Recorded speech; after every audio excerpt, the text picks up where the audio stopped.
Welcome to the DoubleACS Daily News for July 6th, 2016. As the weather gets warmer, many residents hope to get rid of excess brush by burning it during open season.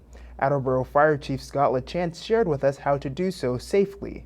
The open burning in the state of Massachusetts is any burning that's in a device that doesn't have a chimney. So typically when we talk about open burning, we're talking about people who are burning brush, which is from January to May. May 1st is the last day for open burning. Sometimes we do see brush fires associated with that when the fires get away from the homeowners. In order to do that burning in Massachusetts, you have to have a permit from the fire department, and people get those permits from us here at headquarters. If you don't have a permit and you have a brush fire that gets away from you, there is an ability to issue citations and stuff. We don't typically do that if it seems like it's just accidental. Typically what we'll do is just try to educate the homeowner to do it more appropriately and more safely.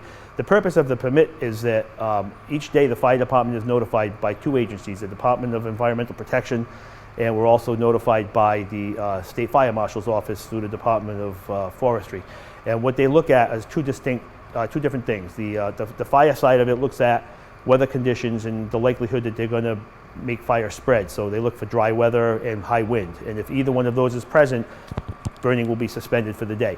The Department of Environmental Protection looks at it differently, and their concerns are if the toxins from the smoke and the byproducts are actually going to disperse appropriately, and if there's heavy cloud cover and it doesn't look like the smoke will disperse well, then they would ban the burning. So that's why people have to have a permit, and the process is each morning when you want to burn during the burning season, you contact the fire department and there's a recorded message to let you know if burning is allowed.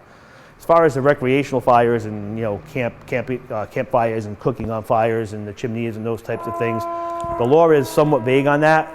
It's always allowed if you're cooking, but even when you're doing a cooking fire, a campfire, you still have to follow some basic safety guidelines.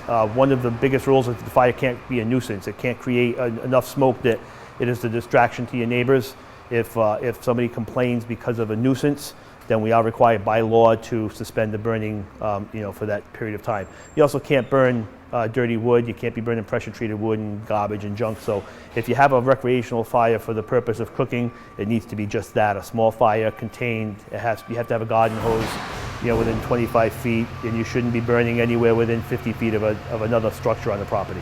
Just stay safe, enjoy the summer, and again, if you have any more questions, don't hesitate to come down here and talk with one of the firefighters. That's it for today's update. For DoubleACS News, I'm Austin Ricketts.